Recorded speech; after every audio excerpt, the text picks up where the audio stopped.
because I have this midnight early. That's Cena's statement, folks.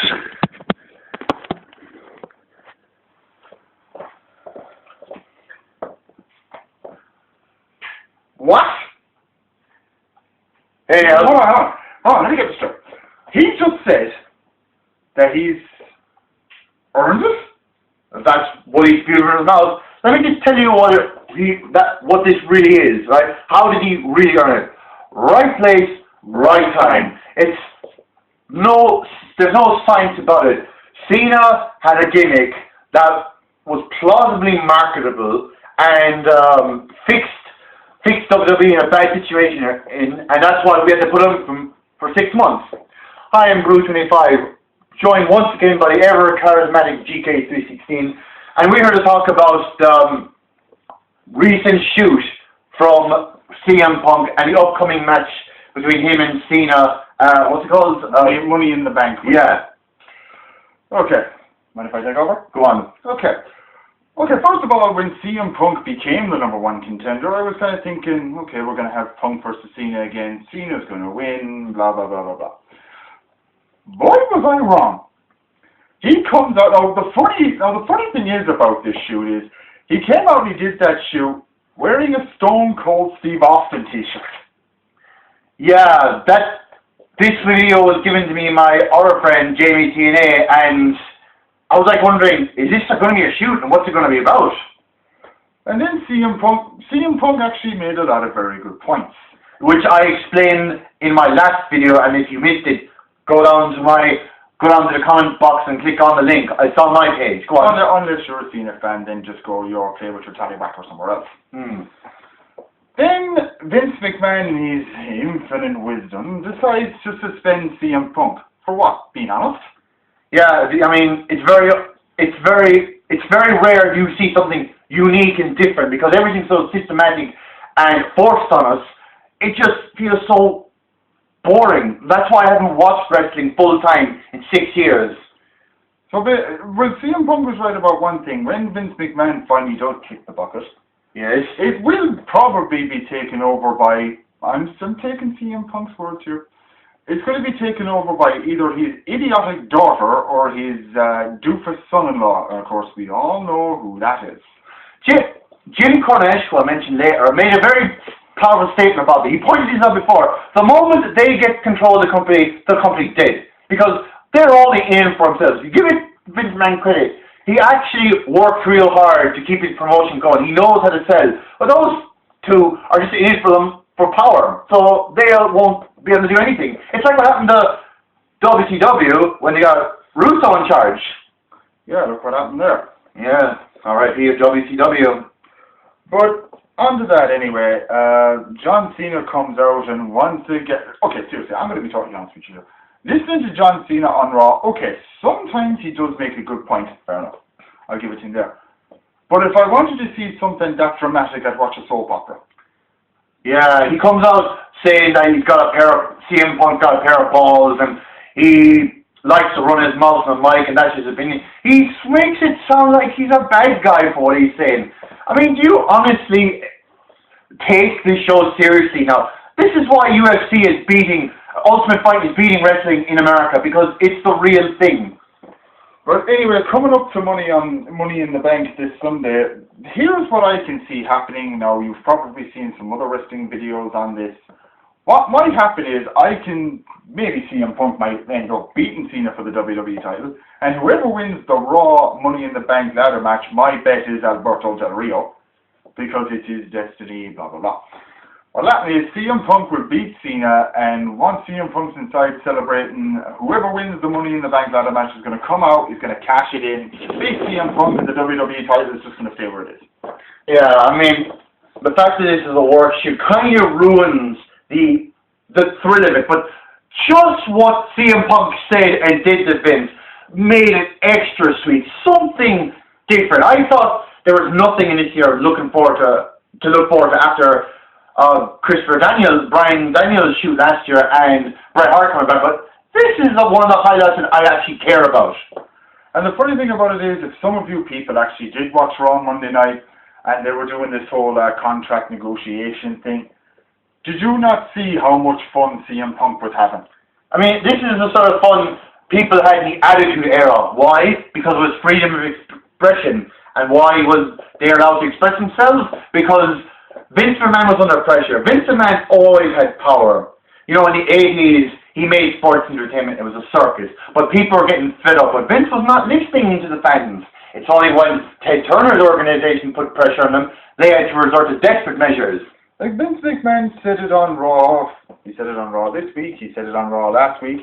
And I quote, He doesn't give a damn. thank you very much. He said that at Survivor Series 2010 when the Great Khali faced Hornswoggle and they saw a basketball player, I forget his name, and they were wanting him, Great Khali, to face him. That would have been actually fun. And then Vince says, it's not what you fans want, it's what I want. It's amazing how arrogant he is to literally say that on the show. But for me now, CM Punk, in my own opinion, if CM Punk does leave the WWE this Sunday, okay, fair enough, I can see him going back to Ring of Honor. If he does, he'd actually be better off. Jim Cornette would welcome him with open arms and maybe an open crotch.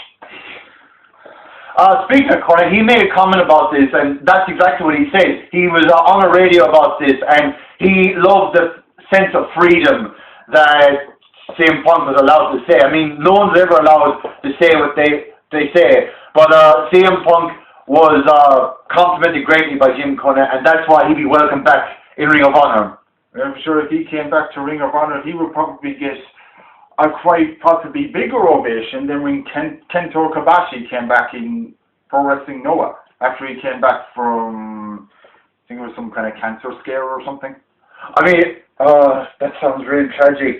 But back to CM Punk again. Some of the things he made me say was that he said in his contract, if he ever came back, he said, let me do movies. Let me do the sequel to what Triple H was in, except it would be successful, it'd be funny. Well, successful is less than forget the first subject of it. Or I wouldn't be in a bad Disney movie like Dwayne Johnson. I have to laugh at that because, come on, from the ratings I heard, Tooth Fairy was terrible. And I've seen that movie. Oh, God. What can I say? I was drunk.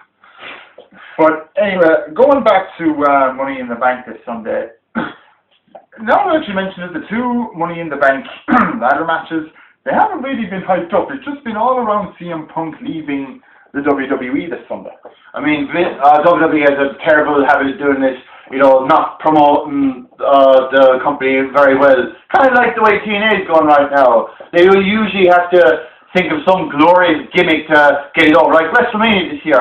Look who it was the Veterans Night.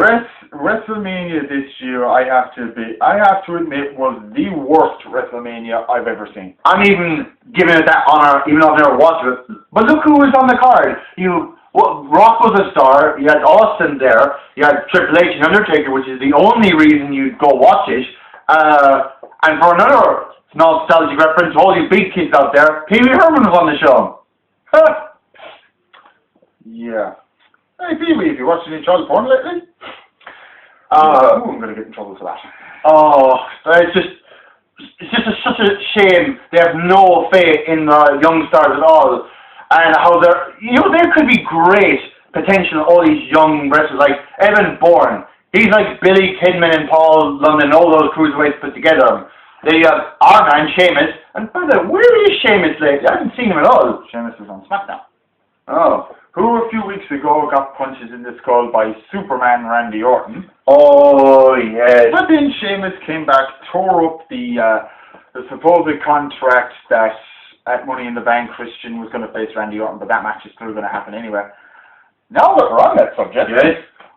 Do you people think it's about time Christian actually won that title? Like, I mean, how many matches has Christian and Randy Orton had? They have had a fistful.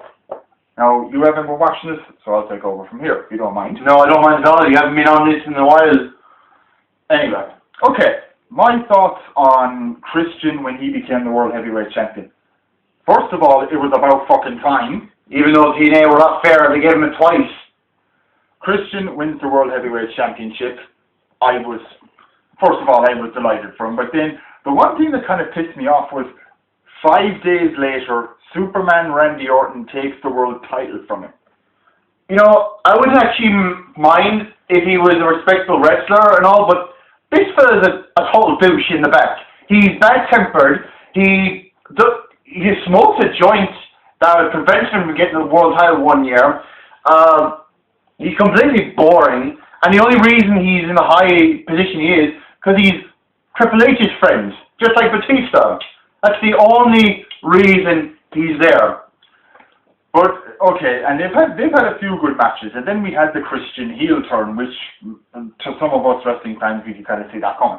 Yeah, but you haven't been watching it, so. Well, see, the difference is here between my friend here is, even though there are some people out there and they could start bad mouthing us if you want. Difference is between you and us. We have lives, ye don't. End of story. Anyway, this. In Money in the Bank, I think it is actually about time that Christian wins that world title, because how many more chances is Christian going to get? Even though they're turning into a bad guy because they're just being lazy, just like what they're doing at R-Truth. Wait, whoa. Let me stop it there. Yeah. The whole thing with R-Truth turning heel, I do have to admit, it's the funniest heel I've ever seen in my life. Especially with the whole little Jimmy fiasco. I think that is just hilarious. And that's a shame, because the fact that you take the fact you see people see it as a joke, it doesn't do his career good. He was much better as his fun, charismatic wrestler. I mean, that got him 2 title reigns in TNA. Yeah, but the whole what's up thing was, okay, let's be totally honest, the whole what's up thing was really getting old in France. Well, so is the rap music these days, but what can you do? For to see R-Truth becoming a heel, I was kind of thinking, this is going to be interesting. And then this whole little Jimmy thing started. I do a whole video about this, and then I just found that just totally hilarious. It's scary but hilarious, and it's sad to see such good time being wasted as usual. But no, come on. Before this video ends, to some of you people who are actually watching this right now, I'm going to give you a bit of a challenge. All right. At the bottom of the screen, and of course, to some of you seen the fans, you press the mouse button and you go down. With Money in the Bank this Sunday, me, personally, I would actually love to hear your thoughts on it. Who's going to win between CM Punk and Cena? Who's going to win the Raw Money in the Bank ladder match? Who's going to win the SmackDown Money in the Bank ladder match? Frankly, even though it does make a difference, I'd love to see CM Punk win, just to show up Cena. Because that's what everyone was up to see. Who's going to win between Christian and Randy Orton? When's Vince McMahon going to take it up the ass from Cena again? Anything, just write down anything. And if you so much as put down something like, oh, you guys suck. Of course we suck. Your mother's taught us how. So, we'll just wrap it up by saying, hoping CM Punk wins this Sunday. I wouldn't watch it myself, but just praying a decent wrestler will get the championship this time. Well, that's it for us. That's Boru25. I'm GK316. That's my opinion. I'm sticking to it. Take care.